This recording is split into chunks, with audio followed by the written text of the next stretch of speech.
Good evening, everyone. This evening I will be talking to Dean Judy Beal. This is the Great Minds in Nursing series, sponsored by the American Association College of Nursing. Dean Beal, would you like to introduce yourself? Yes, thank you, Akeeka.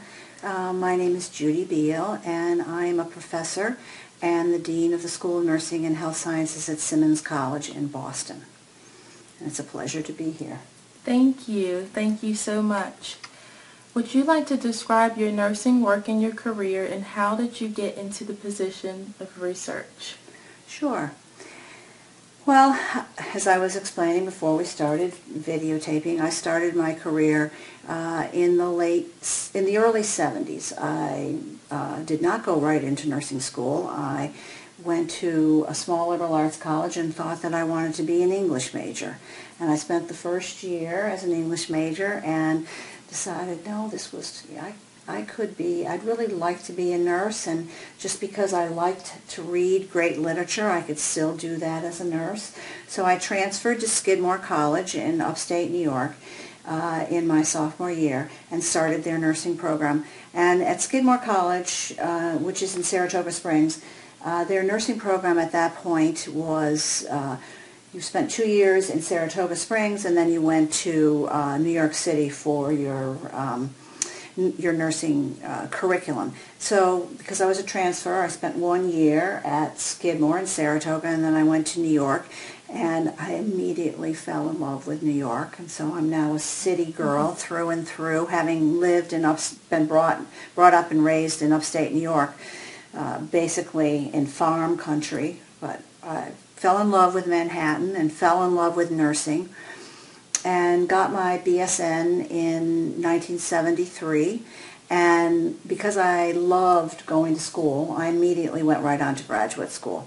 So I went to the Yale School of Nursing in Connecticut in their pediatric nurse practitioner program, and worked part-time as a nurse while I was going through the program.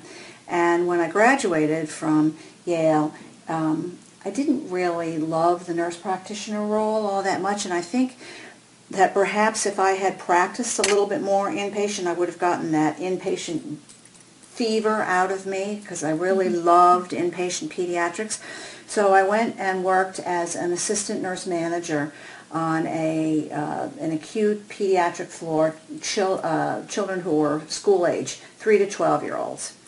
I'm going to date myself significantly because back then 50% of the children on our unit had who were in the hospital for tonsillectomies, herniorrhaphies, and the other 50% appendectomies, and the other 50% were in for acute lymphocytic leukemia for the most part, the majority of whom died shortly after diagnosis. I loved being a nurse manager. I loved being in charge. I loved pediatric inpatient, and I also discovered that I really loved teaching. I realized that I was the only nurse on the unit who, when the students came, didn't hide in the ladies' room or the med room. No one wanted to take a student, and I loved taking students, so it really got me interested in thinking about a career as a nurse educator. So I got married, and I moved back to Manhattan and went back to my alma mater, Skidmore, and was an instructor in pediatric and maternal child nursing. Again, always in Manhattan, and I was there for 2 years. Loved students, loved teaching, loved seeing when the light bulb went off. You know, when you were able to explain something clearly enough that it was almost like seeing the light bulb going off in their head, that they really got it. Learning how to teach, learning how to not just give the answer, but try to pull it out of the student and get them to tell you more and not answer the question, which is always much easier to do than to try to pull it out. And so knowing back then that I would have to, if I were to stay in education, I would have to get my doctorate. When my husband and I moved to Boston for his career, I applied to Boston University School of Nursing to again be on the baccalaureate faculty teaching pediatrics and maternal child, and then applied to their doctoral program. So I was at BU from 78 to 83, had my 2 children, and got my doctoral degree by 1983. And I then decided I was going to slow down a little bit my career so I could take care of my young children, and I moved to Simmons College. And I taught at Simmons part-time from 1983 to 1994 while I was raising my children. I taught part-time, and I taught the graduate master's research sequence. So I advised during that time period about 600 master's theses. Wow. And so really helping the students develop their research problem, identifying the methodology, helping them carry out the data collection, the analysis, and then teaching them how to disseminate their research. We always had a research day, and we also encouraged them to publish their research. In 1994, I had the opportunity to go full-time and to go for tenure, and became a little bit more involved in the leadership of the nursing department, and in 2000 became the chair of the nursing department. At that point, we were graduating approximately 30 undergraduate students a year and 30 graduate students. We are now graduating about 210 undergraduates and about 100 graduate students, and about 6 doctoral students every year. So the program has really grown as the interest in nursing has really grown exponentially. So from 2000 to 2010, I served as chair of the nursing department, what we call the chief academic nursing officer. So I was in charge of the faculty, the curriculum, the students. I also was the associate dean for the School for Health Sciences, and around 2000, I was successful in lobbying the president of Simmons College to move us from a department of nursing to a school of nursing. We became a School of Nursing and Health Sciences. I became the interim dean, participated in a national search, and in 2011 was named the inaugural dean of the School of Nursing and Health Sciences, where I have 3 nationally accredited programs: nursing, of which there are about 600 undergraduates and 200 graduate students on the ground and 1,000 online graduate students. And then I have about 20 to 40 doctoral students spread out between a Doctorate of Nursing Practice program and a PhD in Health Professions Education. And then about 150 DPT, Doctorate of Physical Therapy students, and about 200 undergraduate and graduate nutrition students with a dietetic internship program. So lots of students, lots of faculty, lots of fun, and I've loved every minute of it. That's really wonderful. Thanks, Dr. Beal, for sharing that with us. I want to ask you more about your research and what does that encompass? So when I think about my research over the period of time from my doctoral work up until now, I think that the common theme or the program around research has been role development. I started off with my doctoral dissertation looking at the role of fathers. I had been struck as a pediatric and a postpartum labor and delivery nurse that fathers were ignored back in the mid-70s, late 70s, early 80s. So I was very interested in how nurses could enhance paternal-infant attachment in the postpartum period. So looking at the role of father and how they attach to their infants. That then morphed over the years into, because I didn't really talk about my clinical experience, but I started off as a pediatric nurse and a NICU nurse and doing that concurrently with being a teacher. So as you know, the NICU was really my home base initially. Became very interested in looking at the role development of neonatal nurse practitioners. What is their role? How satisfied are they in their role? What's their model of care? So did some work with some collaborators clinically around neonatal nurse practitioner role development. That then, in around 2000, morphed again into a different focus, again, always focused on role development. And for the last 15 years, along with my collaborator, Dr. Joan Riley, we've been looking at the role development of nurse as clinical scholar. And we were really struck with how in 2000, nurses really didn't think of themselves as scholars.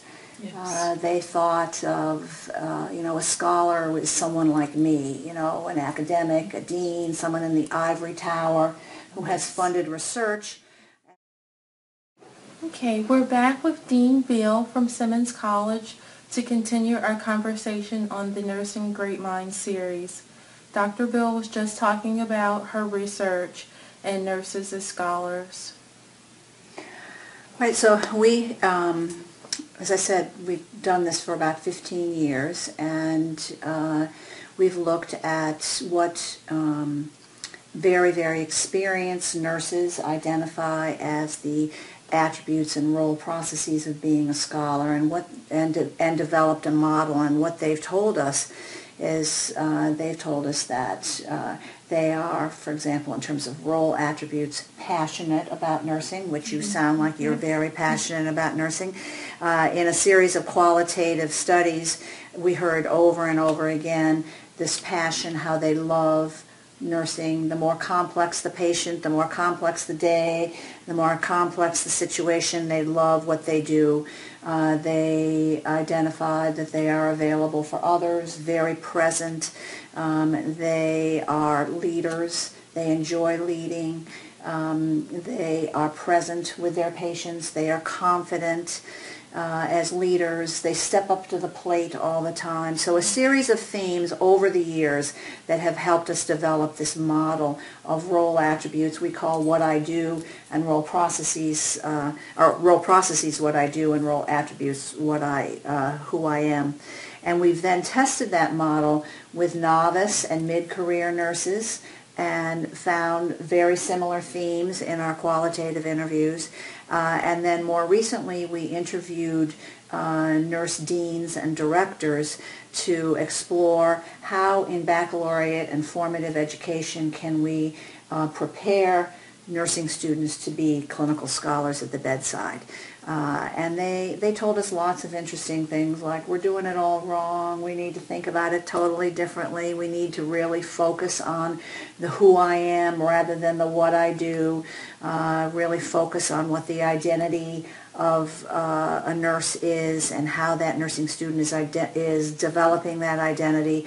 They told us we need to think about, preparing the future nursing student for a future that we don't even know. We don't even know what they're going to be faced with, and really helping them to think through problems and process and think critically. So that was exciting, and we're now just starting this week our next series in this program of research, where we're going to be interviewing chief nursing officers in magnet-designated hospitals to find out what do they think the nurse scholar at the bedside looks like. How do they, as chief nursing officers, support, mentor, and help facilitate the continued development? Because what our expert nurses told us is that you're never really done. You're never cooked. You're always evolving. Even as a very expert nurse and identified scholar, they need mentorship. They need support. So where it will go after that, I don't know, but that's the fun part about being a researcher. The more questions you ask, the more questions you have. That's great advice, and thank you, Dr. Bill, for sharing that piece with us about nursing research and also nursing scholars and all that we could be to better assist our patients and affect change that will translate into positive patient outcomes. Absolutely. Next, we'll talk about a little bit about how does science and leadership relate to local, state, and national policies? Well, I think in terms of my leadership, I have been very involved at the state level in Massachusetts. I have been the secretary and the vice president of the Massachusetts Association of Colleges of Nursing, which is the state arm of the American Association of Colleges of Nursing, and as the voice for baccalaureate and higher education in the Commonwealth of Massachusetts, we've been very involved in the RWJ-funded Massachusetts Action Coalition project, where we are working very hard with practice leaders in Massachusetts to identify a seamless curriculum whereby associate degree nurses can proceed right into the baccalaureate and then the master's. So really my leadership has been focused on workforce development and preparing a better educated nurse. As a Robert Wood Johnson Executive Nurse Fellow in 2008 to 2011, I focused my work on bringing the conversation about academic practice partnerships to a national level, and how important that partnership between the CNO and the dean, the faculty, the clinical nursing staff is, how essential that is to advancing nursing nurse practice, nursing education, improving patient outcomes. We were just having a fascinating conversation about how to engage our practice partners at the American Association of Colleges of Nursing board meeting this past few days, and thinking about, how important it is for our practice colleagues to be involved in co-building the nurse of the future, and how essential that is to advance the objectives of the Institute of Medicine's Future of Nursing report, to increase the number of baccalaureate and master's and doctorally prepared graduates, so that we can provide high quality patient care and improve outcomes. Yes. Thank you, Dr. Beal, for that. Could I just add one thing? Sure. Just in terms of thinking about, so I think it's really been my leadership that has been more focused on advancing state and national level and initiatives and having an impact there. But when I think about my scholarship my research around clinical scholarship, I think it all ties in so nicely together, because to prepare a better educated workforce in nursing, we need to have nurses who view themselves as thought leaders, as scholars, and not just doers. And so how we shape that and get that out and disseminate that work nationally and internationally has been a focus of ours as well. Yes, that's very exciting and very refreshing for nurses that are in graduate degree programs, because we do learn a lot from research and policy and how to implement evidence-based practice by way of performance improvement projects. We had this conversation with my colleagues at work, working with Nursing Week coming up very shortly. We were thinking about how we can educate the patient, streamline healthcare policy at the institutions that we work at. And so I'm just a living example of what education can do for you as a nurse. It changes your thinking. You can advocate more for your patients when you know more, and collaborating with other disciplines from many different facets other than nursing, such as nutrition and physical therapy and psychology. So it's just medicine. Medicine. Social work. Yes, and social work. It's just so fascinating. It just makes me smile, because it takes a village. And, it really does. From every discipline to help patients. And so I'm just very thrilled to be here with you, Dr. Beal, and we'll go into our next question. How does your science particularly affect healthcare systems? I'm not so sure that my science per se, my leadership perhaps, if I'm thinking about how my science could impact healthcare systems, I think about the magnet designation, the need for magnet hospitals to have a large proportion of master's and doctoral and baccalaureate prepared graduates, so a better educated workforce. Again, the focus on the clinical scholar and needing a better educated workforce all around, which will then improve health systems and health outcomes.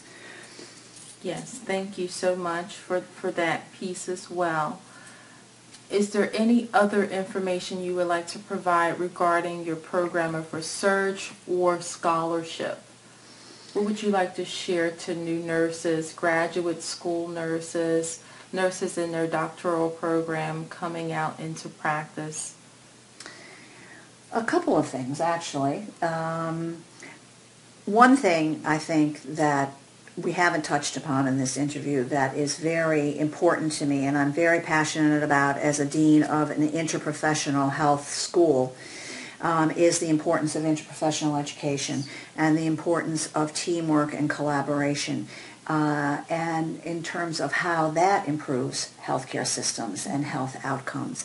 And I think it's absolutely essential that we do a better job of educating health professionals together. At Simmons, I'm blessed in having a nutrition and a PT department under my wing, and I also have very, very dear colleagues in the School of Social Work at Simmons. The School of Social Work at Simmons is the oldest school of social work in the United States. Wow. And we are also right in the middle of the Longwood medical area, the Harvard Medical School, the Brigham and Women's Hospital, Beth Israel, the AAMC, the accrediting body of medical schools are now very interested and committed to interprofessional education.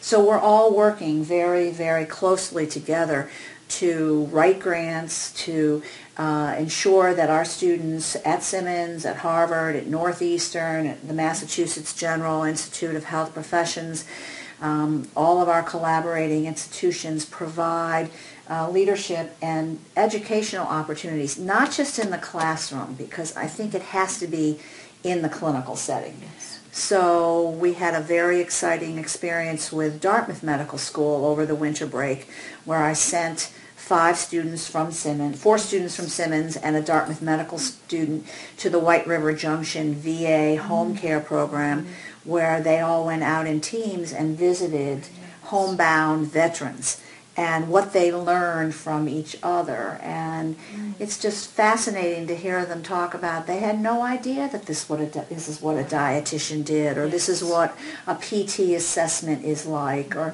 this is what a social work assessment is, or a nursing assessment.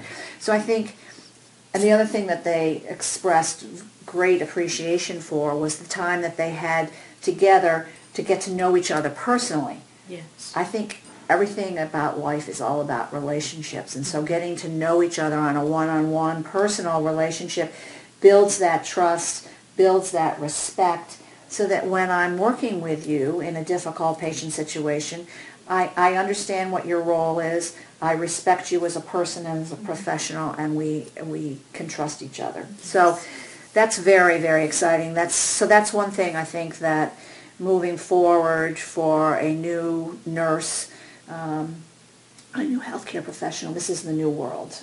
I think we have got to learn to be nicer to each other and to work better with each other. The other thing I would say in terms of advice, I think that was your question, to a new nurse or a new graduate, is to be open to every opportunity. Never say never.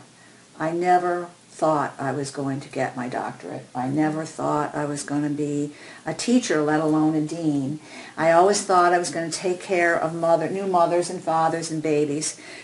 And perhaps when I retire from being a dean, I will do exactly that.